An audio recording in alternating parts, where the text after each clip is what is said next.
Justin, can you see the image and hear me okay? Yes, I can.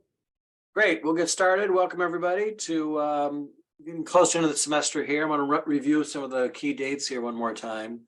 Tonight's subject is Fallingwater, which is pinnacle of Wright's career, which most every American knows. And this is, I believe, the second time he made the cover of Time magazine. The only architect to ever do it twice. Philip Johnson is the only architect ever been on the cover of Time magazine. So it's kind of rare for our profession to get that notoriety, but Wright obviously is the kingpin of American modernism, so rightfully so. Let's step into just the calendar. I sent it out by email, but here it is in print so we can walk through the details of it really quick. Here we are on the 18th. We're closing in towards the end of the semester. I go out every spring and I fundraise for my nonprofit, which I'm the president of. We got a large team of people and all the grant writing is. And part of that is pushing out at conferences. So this is typically late April when students are kind of into all their work. We just stepped away from class. And so we're not going to meet as a class. I can still meet with students online for their projects and things. But nothing happens next week. And then the week after that, you've got your final submission. So I just start grading everything. And then we'll come back and meet on May 9th for our final one at the Guggenheim Museum, which is actually kind of spans from the 1930s all the way up to the 1960s when it's finally finalized after Wright's passing. But just real briefly on what I do outside of architecture, certainly at UWM at least, is I've been running a nonprofit for about 16 years now.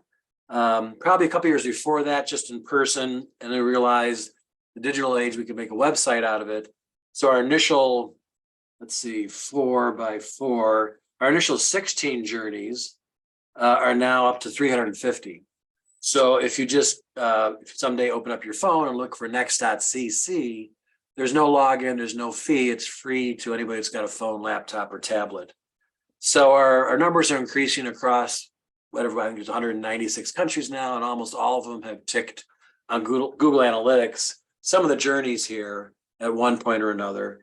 And so we just need to keep doing fundraising so we can hire our staff, which are basically UWM and Art Institute students, where my wife taught, still teaches as an emeritus, just like I do.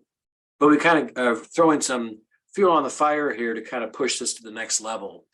Because after 15 years, we need to get not just tens of thousands of users per month, we have to try to reach 100,000 users per month.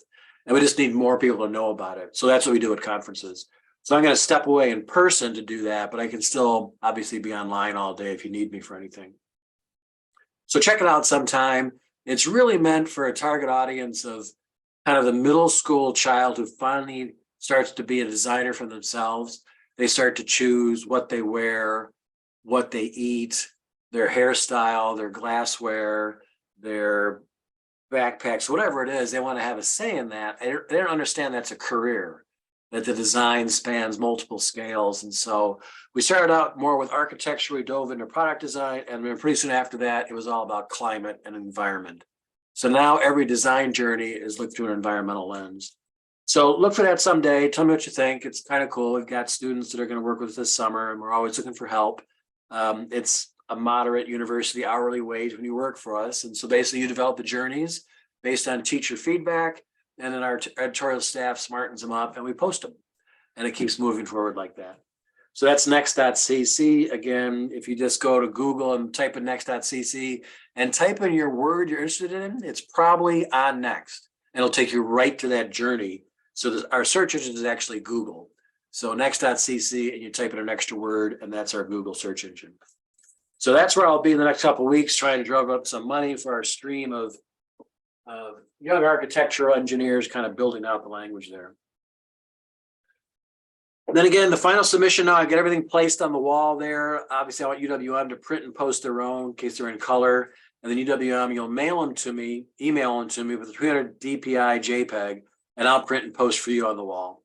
So that's your final 30% that I start on the 2nd. And then within a week or two, I'll have those graded to add to your thing there. We'll come back and do the Guggenheim together. And then the 12th is kind of a dual thing. It's the day the booklet submission is due, so I can grade that the week after that. And it's also the same day as the final exam that starts that day. You can start whenever you want. It only takes 90 minutes over a 2-day period. So schedule that Friday or Saturday into Sunday at noon. It's noon on Friday, noon on Sunday, 2 full days. I'm going to send you an email that's going to tell you the next email is the exam. So if you open that second email, you're starting your exam. So you're going to print right away, take the exam because you're going to draw, you're going to sketch, you're going to write. Then you have to scan it and then send the PDF back to me so I can grade that. Once you send it back to me, I know you're under the 90-minute time limit. And because it's graphic, we can't do this, it's a full digital thing and do it on canvas or anything. We just want to do it because I want you to manipulate your ideas for your pencil point in text as well as an image. And then I'll have these things all kind of worked out then, mid-May, so we catch everybody's grade at the right appropriate time. So it's coming fast and furious. So I'll step away from you for a while. I'll just be there to help you guys kind of wrap things up. If you have any questions about, it's pretty obvious, just find your name on the wall and post above it. You've got 2 panels. Again, I went over that last week. One will be like the first panel you submitted. It's got the plan, 2 extra elevations. The second panel to the right of that, above your name, will be your knock dead, drop them, interior perspective the clients are going to go gaga over because it's so spectacular. And that's what really sells your project. The house is nice looking on the outside, but we live most of our life inside the building. About 85% of our time and our waking hours, we're inside architecture. So we really need to see what that room looks like. Okay, so here we are as our subject today. I've obviously got an RP model that was easy to find, STL online, that we'll kind of draw from. But if you can borrow that model from me, that file, you can borrow any of the models from this semester. I've got the files in a log and kind of a little encyclopedia. But you can also go online and just type in paper model of Fallingwater and then print on cardstock. And a couple of different sites have got this built out now, pretty well done to scale. You can fold it up kind of in a, during an NBA basketball game and kind of do your own Fallingwater there on that branch of the river in southern Pennsylvania. So it's paper stock. It kind of degrades over time. It's still kind of cool. We have a lot of the students in that middle school kind of age bracket kind of work on things like that. And they kind of really get stimulated by looking at this whole modernistic planes in space, architecture as a tree, and the language we're going to talk about today. So find it online there, ask for the STL, maybe you can print them in the lab yourself, or even better, print your own home and get a copy for me and a copy for you. And I'll use that next semester when I teach the Wright seminar. Okay, so your base sheet's going to be Fallingwater here, FAL in the corner. I can't remember if I showed this. I had this out last time. Maybe I showed you not, but I'll repeat it one more time. This is one of Wright's sort of diagrams. It shows his relationship to creativity and nature. So he remembers this when he was 11-year-old on the farm in Aldebaran outside of where Taliesin is. And he's taking a walk in the snow from a lower part of the valley to a higher part of the farm. And they were drudging across the snow. And he remembered that his uncle, who was taking him on the walk, was doing a straight path because it was winter and he was older and just wanted to get there. Wright was actually going along the path, talking to him and exploring things along the way and deviating away from that on an angular pattern away from the path because it wasn't quite the burden it was for his uncle. And he saw that as the creative method, that there is a trajectory you have to go to, but along the way you should be exploring. And that's how he kind of treated both Taliesin's as a way not to be too dogmatic about how to get from A to B. Remember, it's the journey that's the expressive part. So obviously I have to grade you on the final product here, but I hope you understand that your learning came from all the bits along the way, all the small pieces that fit together too. So I think you'll find this graphic that day you go to Taliesin West. I think this is actually on a piece of wood that's hanging from a stone bastion over a fountain at Taliesin West. And then the icon, this is done in black and white, but the iconic red square here is at the base of that, which is sort of his symbol for Frank Lloyd Wright. His later part of his work, there's always an embedded piece of red tile, Cherokee red, in the architecture. So we'll get started in black and white, but someday you might want to move to color pencils with your sketches for your clients, because I'm sure you guys are going to do these homes for lots of people in your career. And you might want to move right to color right away because you kind of use black and white or maybe a sepia to draw the actual forms, but then do the color of the sky and the forest behind it in natural tones. So it takes maybe 3 greens, 3 blues, and 3 browns to really kind of bring some more energy to your black and white sketch. So take the media you've got sort of been progressive with in this semester and manipulate it more like you did in the book, using different colors along the way when you present to clients, because they really are attracted by that color aspect too.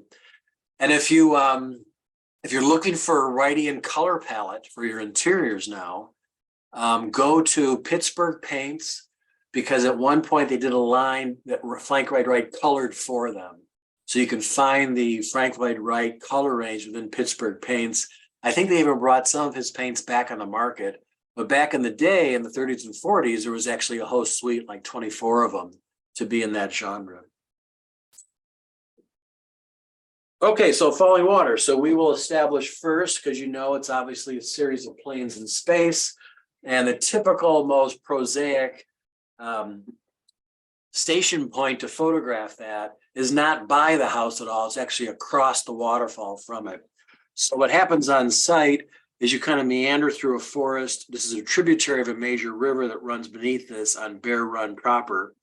And then you will come up to a visitor's parking lot and then walk the rest of the way. But in this case, if you're actually a homeowner or a guest, you'd cross this bridge and take a drive up the hill and then park in like a visitor's retreat. Obviously, the hill keeps going beyond this RP, goes back beyond the building and up top and actually looks down on the home.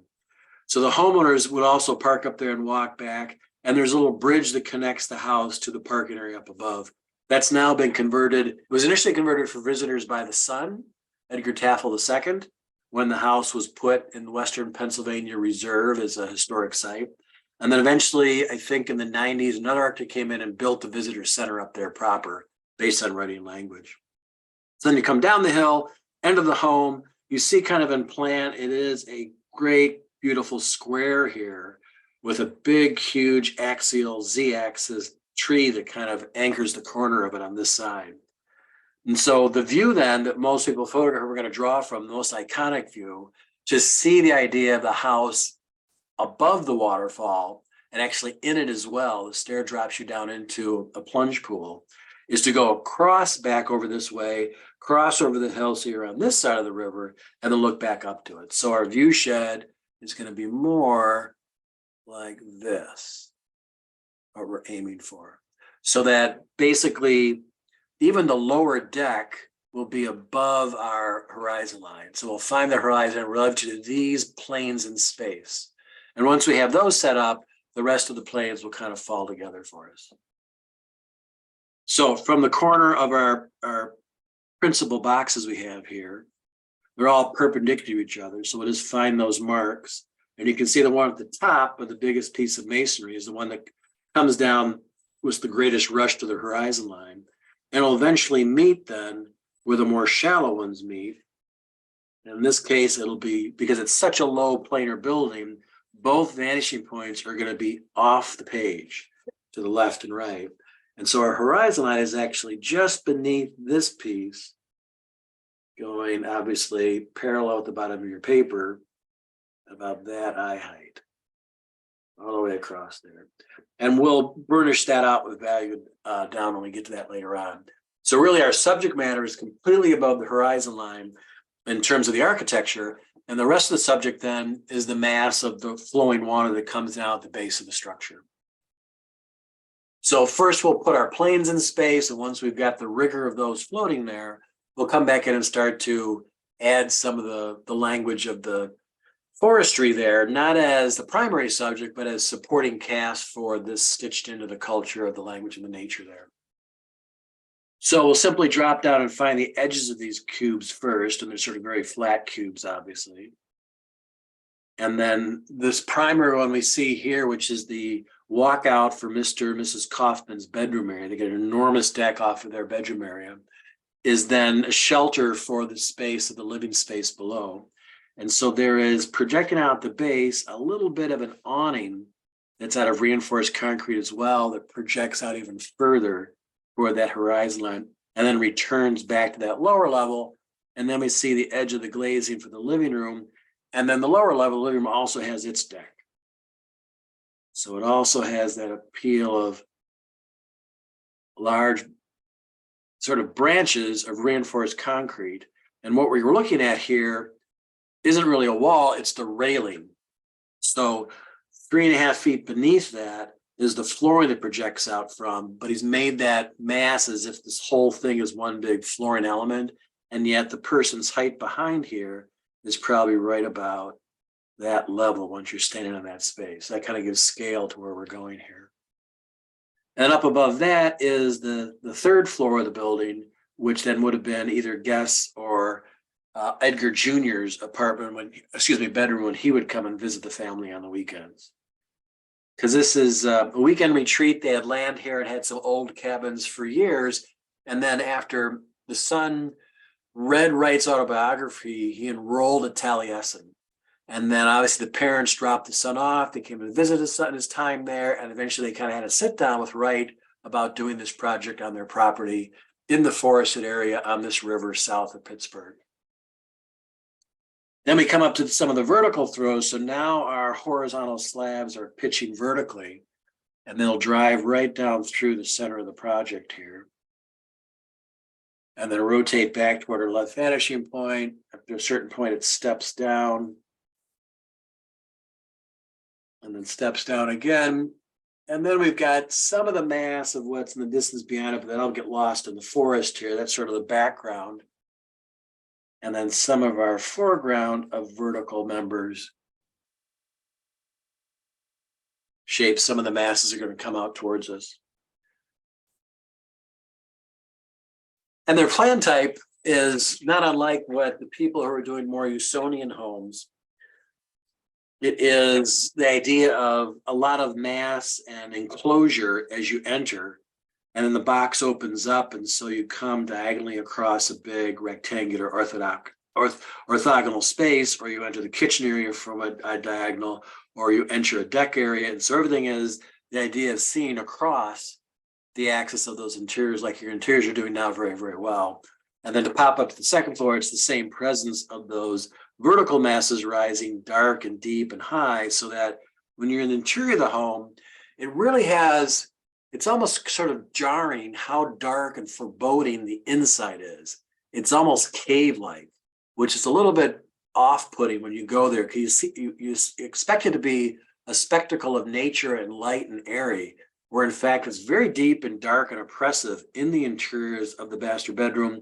The guest room, all the bedrooms are intentionally very small as well. So Wright didn't want people to spend time in their bedrooms because the light and the activity of the nature was drawing people out on the great terraces.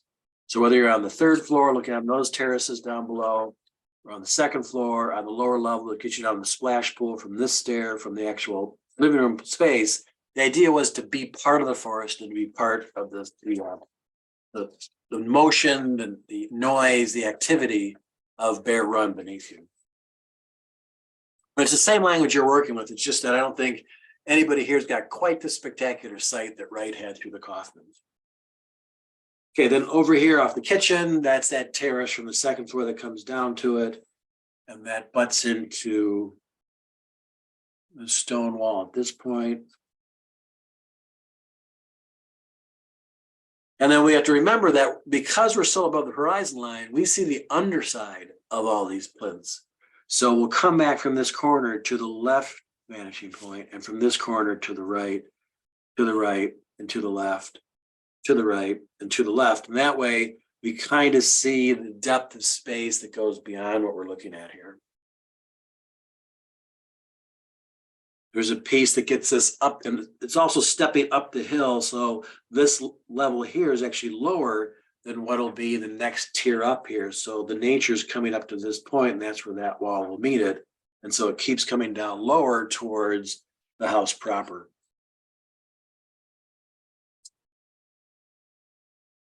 Now, along the way, he's got sheer walls of glazing, which are going to take us into those deep, dark spaces as we kind of value this out. And so I'll show you, we'll kind of zone those out to know we're going to go with very dark back there. But we want to have some light within that, because the photographs you would take during daylight here make those very black and dark compared to the light concrete out here. Here we only use two tones, sort of a very creamy tan, And the rest was either highlighted by the stone itself or by Cherokee red highlights in the window frames.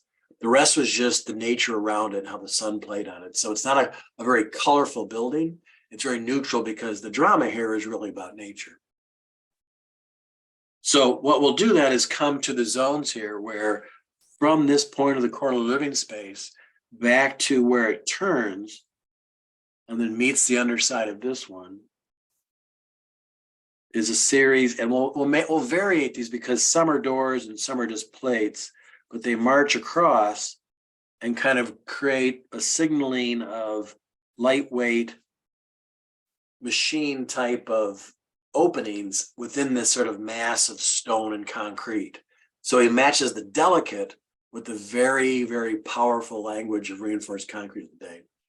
What we're drawing here, what we're drawing from, the more contemporary photographs from the 1990s on is all new concrete.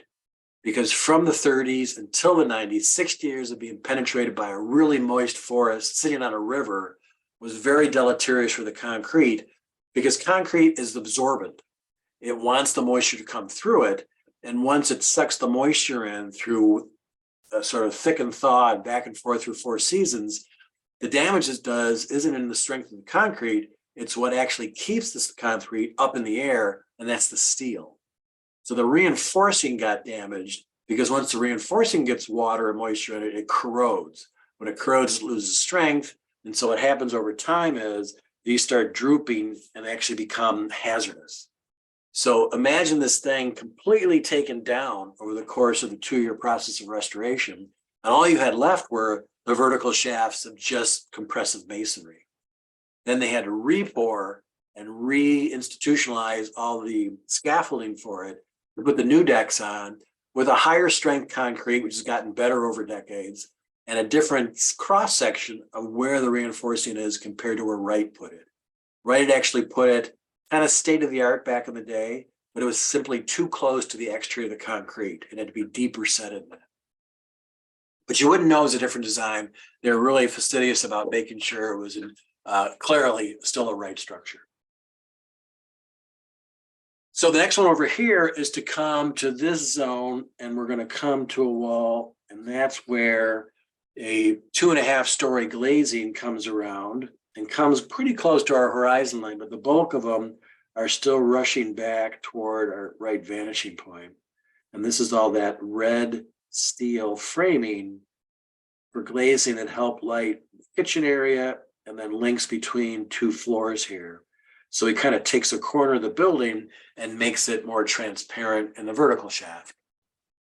Popping up here, we see a little bit of the same thing down there where these struts for the secondary bedroom up here are kind of popping in. And what we'll do is we'll value the depth of the darkness, seeing the interior, but we're going to leave white areas between them to make sure that vertical part is red.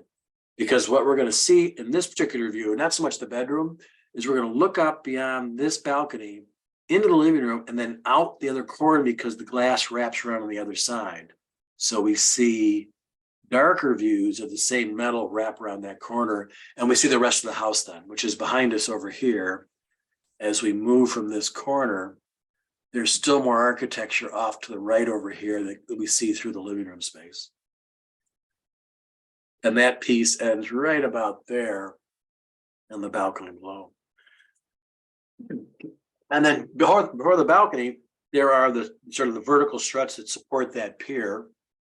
And so we see the face of that on the corner.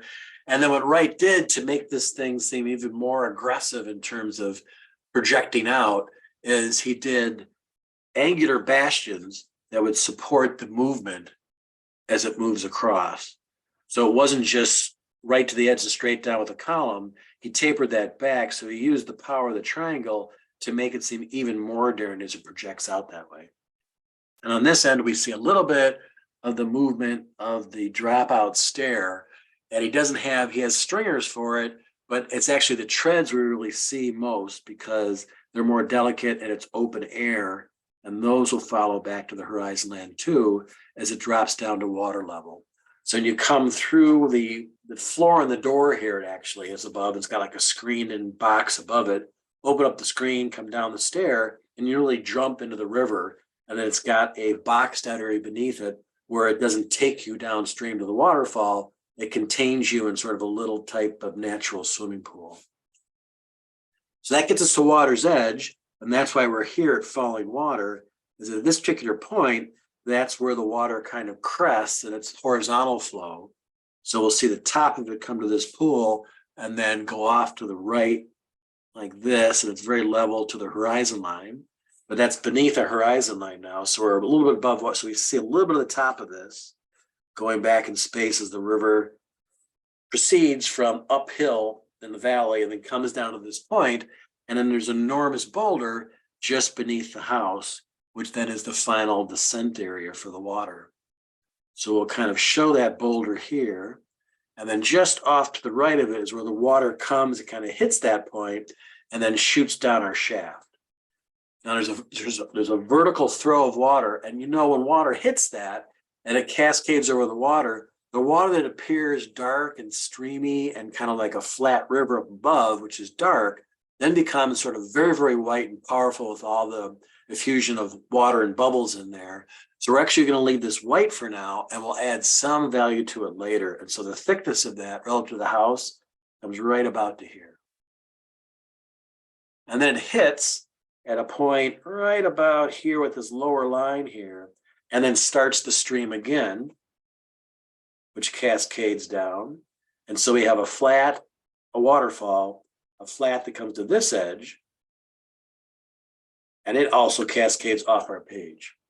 So this will bring us over to that part. And so we really have a two-tier drop of the language of Taliesin moving. Let's see if I can pull this over a little bit here. There you go. Moving from up on high here, dropping, coming in front, and dropping again. So obviously, the homeowner, Kaufman, I'm sure they had their original kind of cabins looking at the waterfall. So when he saw Wright's first scheme, he wasn't very pleased with Mr. Wright that he put it where a place where you actually can't see the waterfall from the living room, because once you're up high here, you can look down on it, but you've got no view once you're back in the. Before it was more like an iconic European model of a residence where you simply made a picture framed of the view of the nature out there, and so the waterfall is the subject. So Wright inverted that all and made sure the right was part of the nature language of the architecture. And that took some convincing to do, because I'm sure Mr. Kaufman was a bit more of a traditionalist than Wright. So now what we're going to do is add some of the nature around this to pull Fallingwater kind of off the page here. So we're going to start by using our foreground here. What's going to happen at the edge of the river down here is there's going to be a rock basin, like kind of a rock ledge that the water stops against.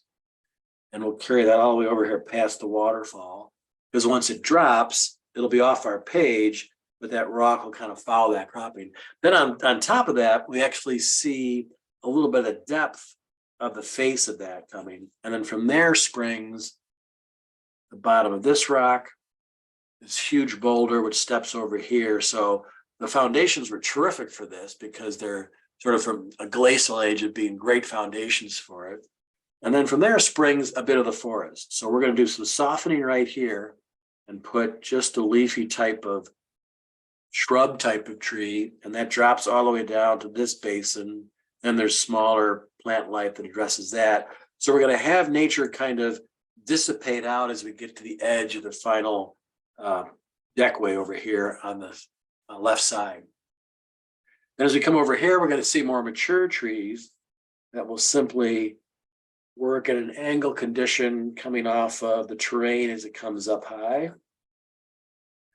And then they'll have a bit of foliage as the higher they get up here. They'll be more like sticks in the beginning of the sketch. And then we start to see a little bit of a hill cascading down over here that meets this rock enclave. So the hills are stepping down to meet the water, and the house is snuggled into that crevice between this edge of the barrier and then going back up the hill. And then we come to the left here, the trees become a little bit more mature, and so it ends up being sort of saplings of conifer trees become major conifer trees. And that's good because we can use those as like a way to kind of terminate this edge with nice vertical force on this side of the sketch, and that'll make some of the branches broader and stronger along the way. So that's kind of a placeholder. Whenever you do something, think about the composition of how you want to end the view, because you want to stop the subject matter here. And trees are great ways, and all Wright's rendering, where he makes a point of making them sort of vertical framework. So they're not actually the wood of the frame of the art itself, it's within the composition. So we'll come over to the other side, and this is also going to happen on the part of the water. You're not going to have a clear view here, because just like we've got some shrubbery on the foreground, lower to the ground, we're going to have a rougher edge kind of go over the white of the water in the foreground towards us. And that'll move us and become a bigger version, because the closest part of the sketch is actually right here, because we're standing with this photographic view on land just across the water flow from this downpour. So we'll detail this a little bit more down the road, but that holds now the bottom right of the sketch. And now we come to the top, and it'll seem like it's growing out of these, if these are like plant troughs, but in fact, the hill just makes its way up the top. And so there will be different variations of trees of the same ilk of this, but since they're in the distance, a little bit thinner, and they'll simply scatter up the hill in terms of where they start and stop. So the ones that are very close run behind the building. The ones that are further away are skinnier, and they're up top on the hill. And so we'll do a variety there. And now the hill is massive. It's not as if we see sky at all. We're actually down in a valley. So the hill just keeps going up. And so all of our value is going to be used all the way around to pull the stone off the back of the page. So that kind of sets up all of our zones of where we're going to put in value now, because that's typically the next step. Because let's say we got cut short and we had to end now, we've got a 15-minute sketch of falling water, and it looks like falling water. And so that's the job. Whenever you're run out of time, that's when you're complete for that amount of time. We never sit down and say, I want to do a 4-hour rendering. That's not sketching. You just sketch, and when you're done anytime in a sketch, it's a 10-minute sketch, it's a 50-minute sketch, it's an hour sketch, and you're done for that amount of time. So our next step here, we want to add value to get some of the punch and play of all these planes in space. So let's assume then that the sun is over on this side, and so it's going to be a little bit less of light on this zone over here to the right on all the faces. So we can simply wash then, if you've got on the side of the pencil, all those planes.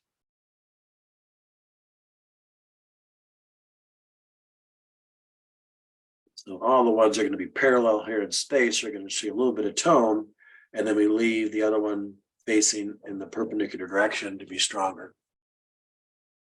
So we'll even go underneath, and these will be much darker eventually, but for now we'll just treat them as having more on that dimension coming through that space.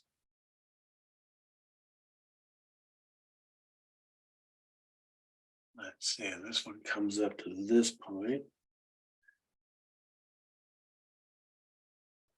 There.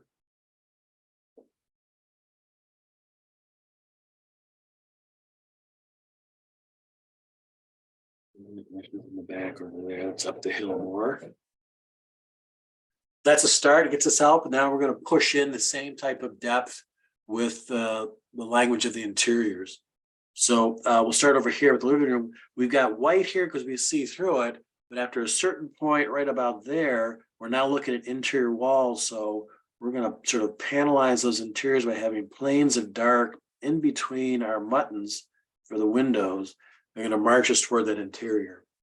And that'll take us all the way across behind the person in the foreground here, and then back toward this corner of the shaft of stone coming down to the whole building.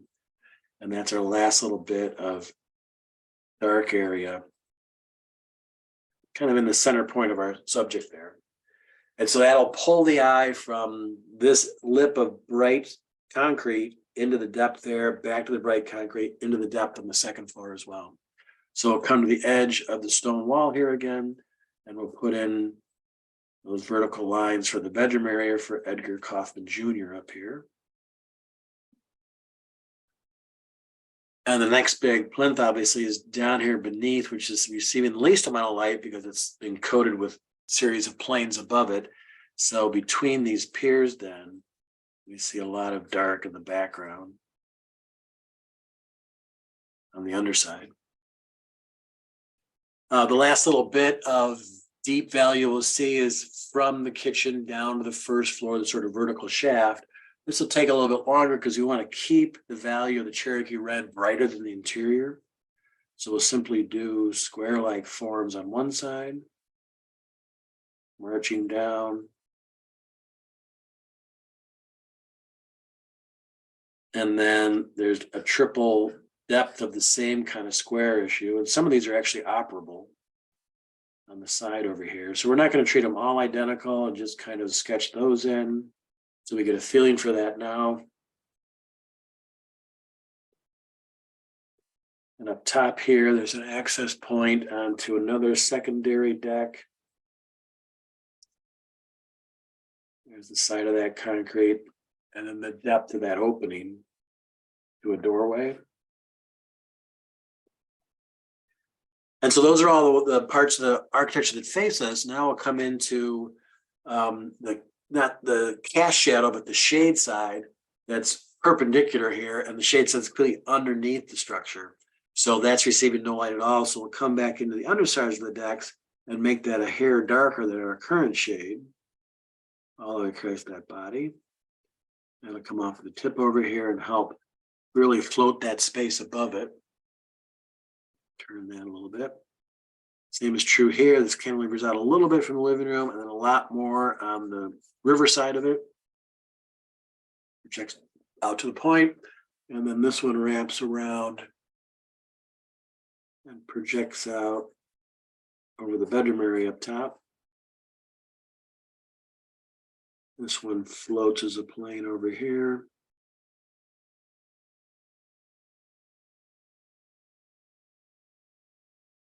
And then underside.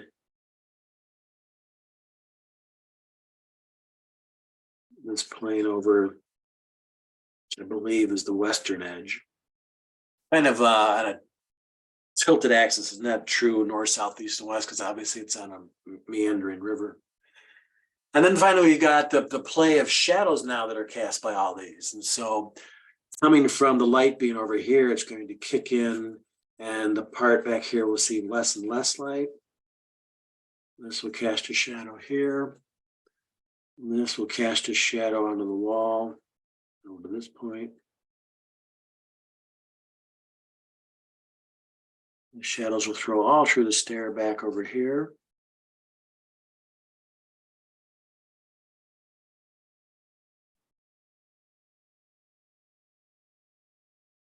And now we've got, go back to a more sharpened pencil because we want to delineate the difference between concrete and the stone that's kind of stacked up vertically. So to get the tree trunk, we've got a different type of material as opposed to the tensile strength of the reinforced concrete.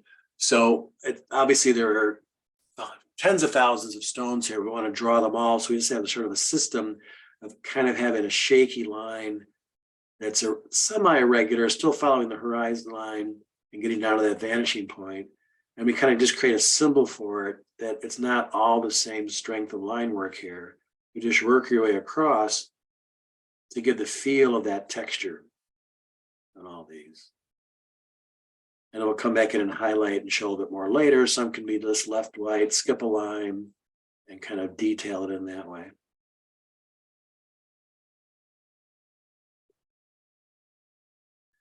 And then I'll start to differentiate between what's stone and what's reinforced concrete. Drop this down and keep showing there. And this comes all the way down here to the base. So that's got to fly right up to our white and come down. It meets, this starts stacking directly on that kind of glacial stone at the base over here. Stone turns the corner over there, starts to run over on this path. And we have a lot at the base beneath the concrete here.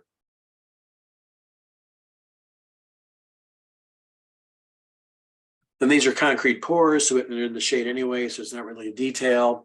There is on top of the bedroom deck up here on the actually what we call the fourth floor up there, there's a little bit of a cantilever. We see a little lip of it up here. So we'll see the underside of the dark of that plane. Now, before we sort of wash the whole thing and get some tone in the forest around us, we want to pick out those planes with their edge, which holds volume. So not so much the front line, but the lines that are beyond it are stronger lines. So you want to saturate those with a darker tone. Then we'll push the forest up to that edge to kind of relieve the pressure of being too dark there. Wrap that around and find that kind of formula for sketching here to pull that off three-dimensionally off the paper. Drop that down. This side, next side there. And so now we're going to use some of the value of the forest because some deciduous trees here next to the stone at the base of that will give us a value that's darker than the stone. So we'll push it right up to that edge.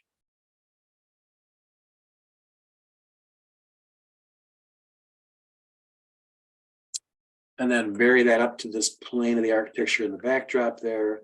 And then take some beneath the architecture over here and make that even darker.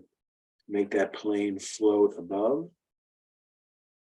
Over this aspect, on this side over here, have some of the vegetation as the hill kind of steps down.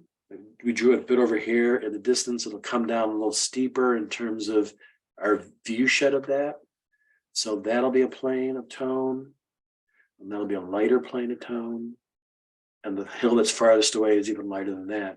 But it'll give us a sense of things moving behind the space too, and these great horizontal planes cutting through. So we kind of build out the language. This is really an entity all by itself in the forest. Now come in the foreground and kind of wrap around this side. We want to leave all the water coming down over here as white as possible, but to make it move, it's going to have its planes that shoot down, but there's going to be vertical lines that we see through to the stone beyond the water. So if this is the edge of the water here rushing down, it'll be dark next to it. And right where it crests and starts there, we'll put some vertical lines to show it's dropping very fast. So it seems like it's hardly moving at all when it's horizontal. As soon as it hits that vertical, it's rushing down. And then it comes down here and it's got more of a splash where it hits the next pool. So it changes its sort of potency of being lineal and now becomes more nebulous. And that kind of moves the water down the hill and then comes over here and then still has got the residual aeration. So it's lighter here. And then by the time it comes back to being kind of a slower flowing river, it becomes darker again. And it's a pretty substantial dark when we're sitting on top of it looking back. So we can start in this corner and use that dark and bring it back toward the foaming quality at the base of the actual waterfall. So we'll see a little bit up here where the very dark of the water, we're seeing the same depth, but we're seeing it in less information because it's close to horizon line. So this dark gray will become more of a black under the house as that water rushes by. Leave some white in it. Don't make it a solid black, but manipulate that so it's got some movement to it. And adjacent to it, because we're still at this hill coming down, we can still put a tone right at that edge. And then over here, we'll take our more foreground defined leaf or plant life quality in a different type of context because it's so close to us compared. This is still probably 80 feet away to get the actual movement of the water there. Okay, then it sits on this big bastion of a rock and that whole thing has got a dark tone to it. That'll make the water whiter and whiter. So it'll make that dark stone come there. Then it flips, comes over here. Now the stone is actually casting a shadow onto itself. So that's actually sunlit where this becomes even darker beneath it against the splash of the water. And that'll help the water seem more prominent. So now you see the water becoming more of a subject as it rips over that glacial stonework there. And then we'll just dissipate that. We'll come over here to the basin of more rocks and become lighter when it becomes vegetative again.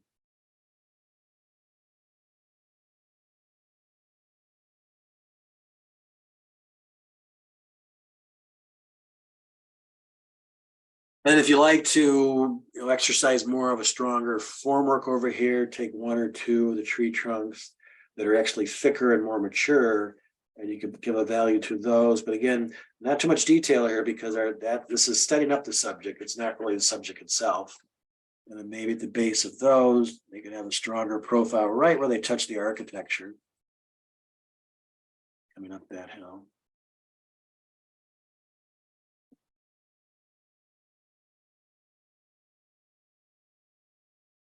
And here's the really amazing thing about it is in this short period of the 30s, these three works, right? The Jacobs one, Fallingwater, and Johnson Wax.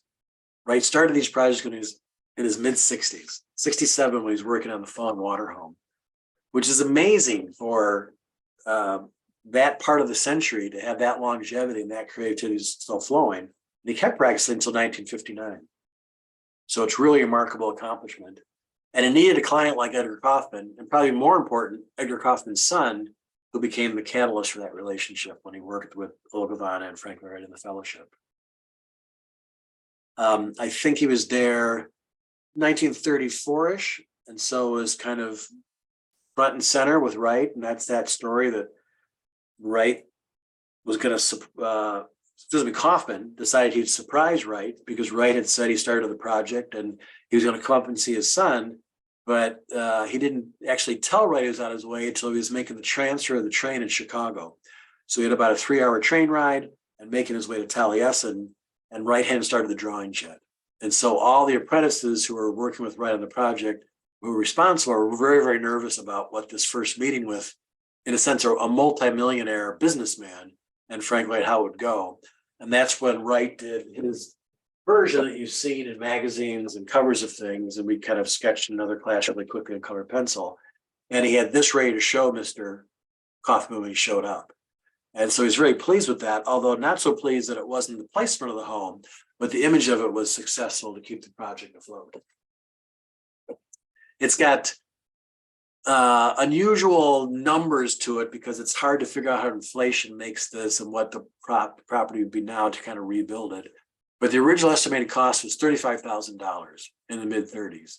So if you use the thing online where you can judge what that was compared to 90 years later, it's the equivalent to a $3 million house, which I still think is pretty shy because the restoration by itself in 2001 was about 12 million. And that restoration was federal dollars, so we all helped pay for this. So you owe yourself a visit to Fallingwater because all the new decks and all the new architecture, all the restoration of it was paid by all of our paychecks with those little bits of federal dollars that come out of every time you earn money. It's a spectacle in terms of moving through the space and your approach for it. It's very of its site. There's a real famous Japanese architect named Tadao Ando, who a lot of Japanese architects are actually more connected to Wright than American architects are because Wright really learned everything from Japanese culture. And so he sees the strong emphasis placed on harmony between man and nature at Fallingwater, and it's a pilgrimage site for Japanese architects to come to Wright's buildings once in their lifetime. The hearth inside the chimney here, when you wrap around the plan over here on the first floor, up into the master bedroom up there's a hearth. They're actually part of the rock work of the glacial area that's up on the hill there. So part of that is used in the actual hearth of the stone place itself. So there's this immediate relationship between the outside and the inside, but it almost seems, again, primeval. Compared to a lot of Wright prairie homes before this, or Usonians, the light pervades throughout the interiors. This has a different feel to it. This is very pressurized to get you, it almost squeezes you out to the decks because you feel a bit uncomfortable inside the cave-like quality deep inside the floor plan. So he's really pushing with the emotions of driving people back out there. And yet this is why the Kaufmans had the site. They came out to the site because they completely spent their whole time outside and moving up and down the hills and up and down the river.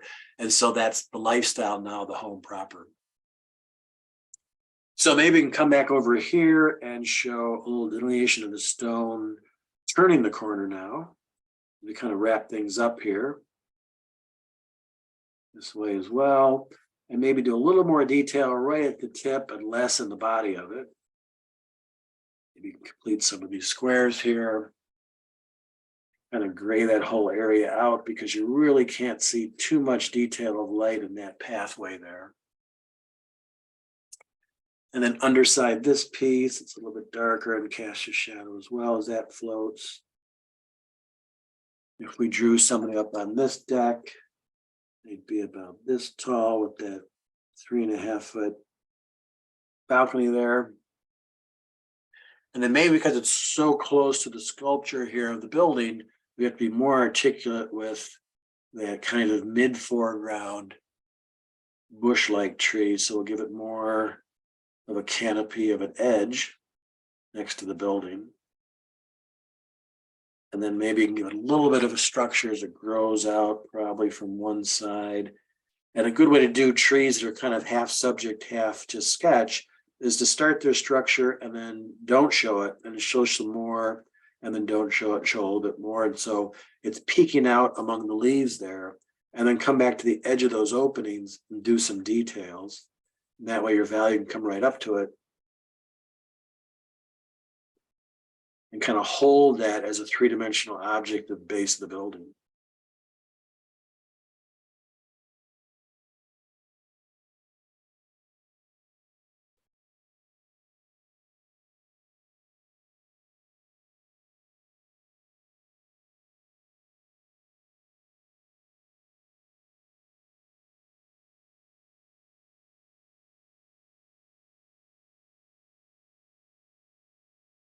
Okay, so these are just the light concrete. There's not a whole lot of detail. There's no texture to it. It's just a smooth finish there. It's got a very impressive sort of articulation of prominence out there, the way it projects out from the vertical thrust there. So he's probably at the maximum language. This is before he addresses the finale of Taliesin Birdwalk, where he's working with projections of concrete in space. So he's really at the edge of that, like he was in the Usonians. He was employing plywood structurally and developing furniture out of plywood pieces. So whatever was new technology, Wright was kind of all over it and kind of imposing that onto his sites and to his clients. So there we have it, the spectacle of Taliesin, Fallingwater from the desks of Taliesin. In model type, in plan type, and in sketch form. Maybe find that on there.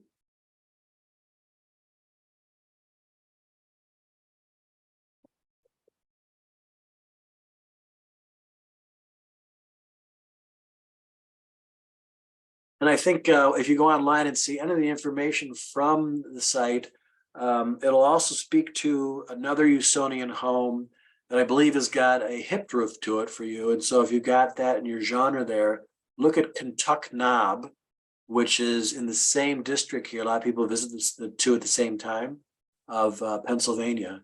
And so you'll see another great venue for Wright's work in the same region here. And I noticed that some students have been sending me their emails of the sites they've visited. So I think right now, the people have gone to sites that seen works in Illinois, obviously Wisconsin, Iowa, and Arizona so far. So it's great. The class is kind of leaking out and seeing the garden of Wright's work spread across the states. So congratulations on those who've seen those. Hopefully it really impacted your work and really kind of gave you strength to kind of pull your house across the finish line here.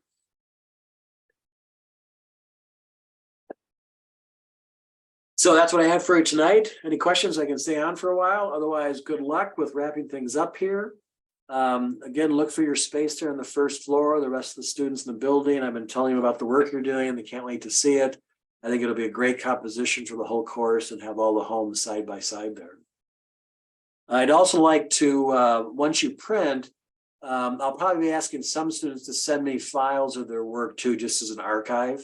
So when you print from your 300 DPI JPEGs, just copy an email for me of that same stuff, and I'll put it in a folder for the group from 2023.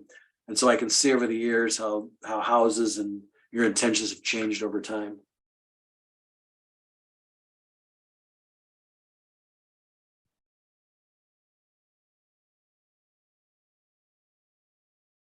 And for those of you in Madison, and it's bike weather now, just jump on your bikes and go over to the northern lake, Mendota, and get on the road that rings the river from the university side to the west. And as you make your way along that river, it's not a real imposing thing from the road because it just simply looks like kind of a cubic Usonian home, but that's the Pew residence, which is done in the same time period. It's almost like a kind of a baby falling water out of wood, but it's got a great longitudinal kind of section as it cascades down from its high point by the road down to the lakeside on the left of the model here. But it's completely it's got some masonry to it, but all of its piers and decks and projections are wood members because it's a smaller building. It's more of a modest scale. But it's obviously one of the most important buildings in Madison. And it's just down the street in Shorewood Hills, which is that first suburban area off Madison, right adjacent to the hospitals. So take that sort of lakeside road there.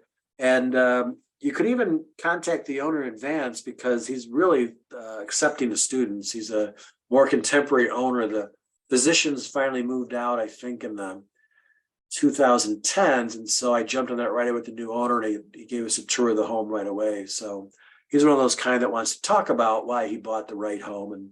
And but call him ahead of time if you come by there, have enough nerve to knock on the door maybe, but it's right there in your neighborhood. So go check that one out too.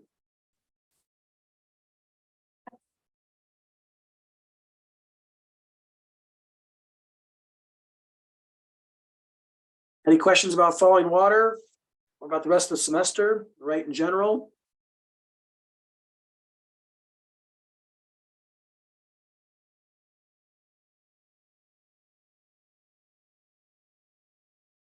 For those of you who are juniors or seniors about to take the B-Arc, good decision, but I heard today in handball class from a couple of the students who are in that area, student level, that there's a predicament with the numbers of studios required now because of fourth year students staying for a fifth year, in that there might not be enough room in the building and they have enough teachers to teach the studios just yet. So some people got shut out of actually signing up for a studio just yet.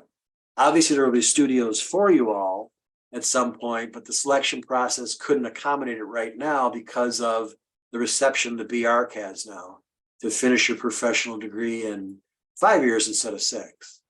So what I offered to the couple students in the handball class who are in this predicament, that if they can develop a group of student interest that would like to leave the building to do studio work, my wife and I are more than happy to take a group of students back to Paris in 2024 sometime, whether spring or fall semester. And that way you can do your credits abroad and not tax the building for square footage to another group of 12 or 14 students. So if studying abroad in Paris interests you and you get some of your peers to do that, just come back to me and we'll have a discussion with the chair and see if we can work that out.